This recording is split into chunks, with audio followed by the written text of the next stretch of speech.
Ditarik,nya RUU Pemilu dari daftar prolegnas 2021 ini bisa dikatakan ini kemenangan PDIP? Sebetulnya tidak juga. Ini kepentingan nasional kok. Ini kepentingan nasional. Sekali kepentingan negara.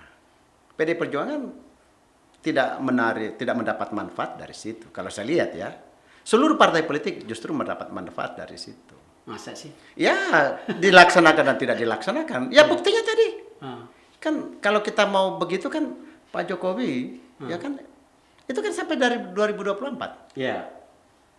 Pasti Toh kalau itu juga ya, kalau dilaksanakan cuma ada 200 yang di PLT kan. ya. Pasca itu kan 200, seimbang dong. Makanya saya katakan tadi nggak ada yang diuntungkan. Semuanya untung, semuanya rugi. Kalau diambil untung rugi, akhirnya negara untung, negara pada akhirnya menang. Gitu. Tapi saya masih nggak percaya nih. Ya boleh aja, kan itu Ya. analisis kemana-mana aja, silakan aja. Jangan-jangan nih ada kepentingan terselubung nih Nggak ada. balik dicabutnya RUU. Yakin saya, ini kemenangan negara kok, kemenangan negara. Jadi nggak ada hubungannya dengan kepentingan Pilpres 2024 untuk menjegal calon tertentu. Oh enggak ada. Nggak ada ya. Enggak ada hubungan itu, terlalu kecil kalau urusan itu. Terlalu sederhana. Masa kok membatalkan atau menarik undang-undang yang sudah diprolegnaskan lalu hanya karena urusan satu orang atau orang-orang tertentu lalu itu ditarik? Enggak lah, terlalu berlebihan itu. Terlalu berlebihan. Ya? Terlalu berlebihan. Terlalu lebay gitu. Terlalu lebay. Kalau istilah anak milenial sekarang. Lebay. Terlalu lebay. Ini kan ternyata polemik yang terjadi ya terkait dengan pelaksanaan pemilu 2024 ini kan tidak hanya perdebatan soal revisi undang-undang pemilu ya, tetapi juga ada beberapa persoalan yang sampai sekarang itu masih menjadi perdebatan ya. Yang terbaru adalah perdebatan terkait dengan pelaksanaan pemilu. Pemerintah berbeda dengan KPU ya. Nah, pemerintah mengusulkan pemilu dilaksanakan di bulan Mei ya. Di bulan Mei.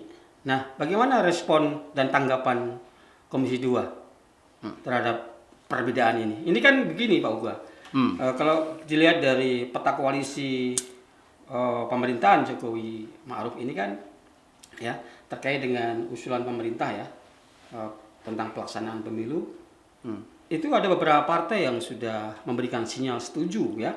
Ada Nasdem, kemudian Golkar dan Gerindra ya, itu sudah memberikan sinyal setuju dengan usulan pemerintah. Nah sementara di PDI Perjuangan ya melalui Kapoksi ya, Mas Arief Wibowo itu cenderung menolak usulan pemerintah. Nah, bagaimana menyikapi hal itu? Jadi saya kira belum ada penolakan dan belum ada penerimaan. Ya. Jadi gini, Bung Kar. Jadi kan pada dasarnya kan penyelenggara pemilu dan pemilihan ini kan sebetulnya ini pemerintah. Ya. KPU itu adalah teknis pelaksanaannya. Oke ya. Karena KPU ini teknis pelaksanaannya, KPU Bawaslu tentu, DKPP.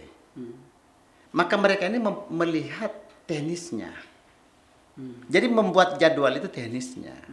Sedangkan pemerintah kan melihat dari aspek teknis dan aspek NKRI-nya. Ya, segala macam akses dan dampak daripada pemilu itu dikaji secara menyeluruh. Oleh karena itu maka pada bulan Februari yang lalu Komisi 2 ya jangan sampai saya keliru, bukan bulan sekitar 2-3 bulan lalu lah plus minus ya. Komisi 2 konsinyering dengan pihak pemerintah ya dengan DPR. Untuk kita satukan kesepakatan. Jatuhlah pada bulan Februari saat itu yang juga diprotes karena persis kena hari Galungan ya untuk hari besar dari Hindu pada saat itu. Lalu bergeser. Ada 20 dan kita pelaksanakan September, Oktober, November lah 2027. Satunya di tanggal 20 Februari ya gitu. Nah, itu semata-mata pertimbangan teknis. Oleh karena itu maka kesepakatan itu dalam kondisi belum sepakat sebetulnya. Cuma ada kesamaan cara pandang. Ini baru wacana. Ya, wacana antara Komisi 2 kemudian Kementerian Dalam Negeri mewakili pemerintah, dan KPU mewakili penyelenggara, Bawaslu tentu ya. Nah, jadi yang tantang 20 atau 21 Februari pelaksanaan pemilu, 27 November pelaksanaan pemilihan, pilkada serentak pada saat itu. Tapi merujuk kepada peristiwa-peristiwa pemilihan yang lalu, pemilu yang lalu ya, bahwasanya rentang waktu pemilihan presiden dengan pelantikan Oktober itu kan cuma 3 bulan. Rentang waktunya. Rentang waktunya, tetapi perpecahan bangsa luar biasa. Ya, muncul istilah-istilah cebong dengan kampret.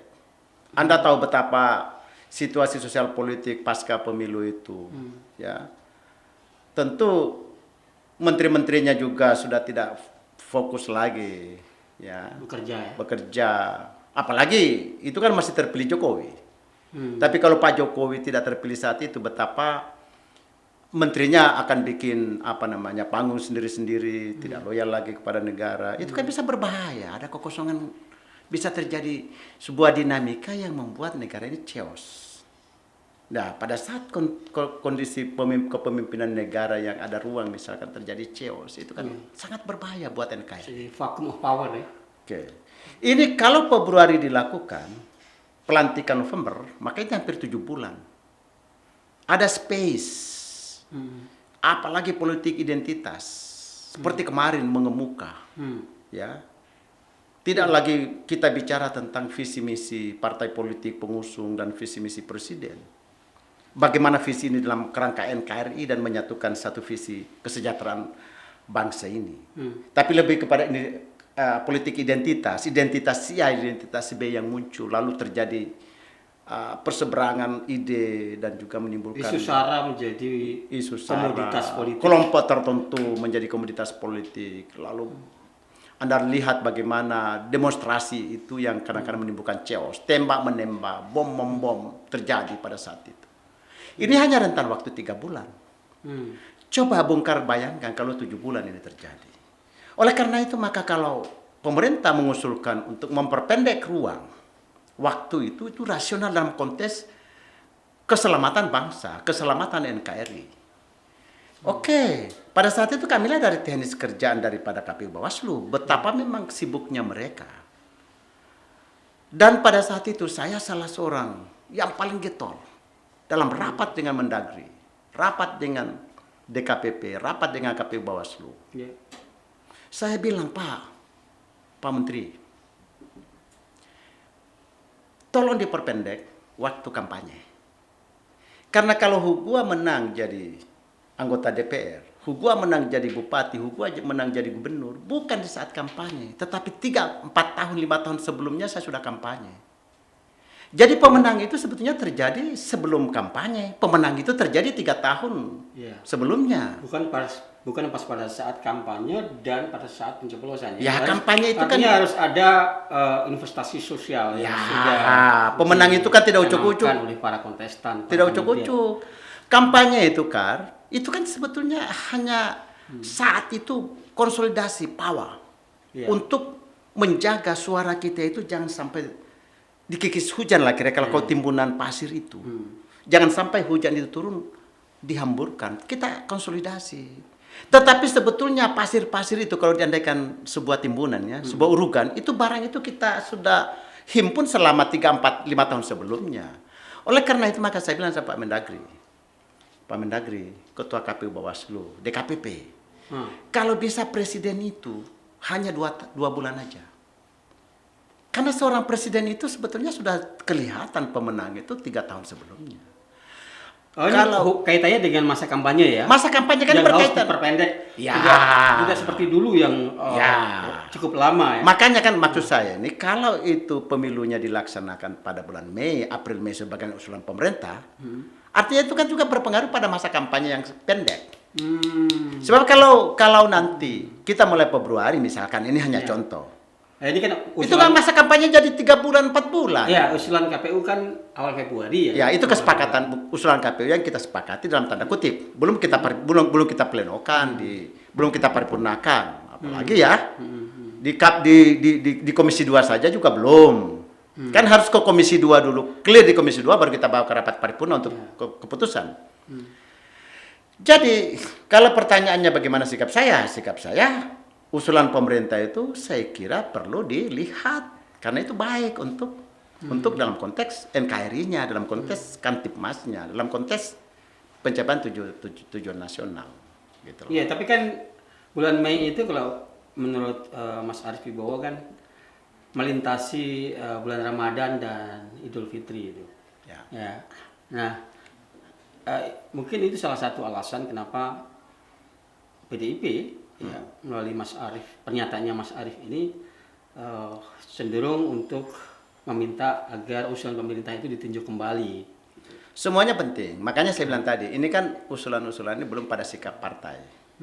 Ini baru sikap politisi-politisi dari partai tertentu.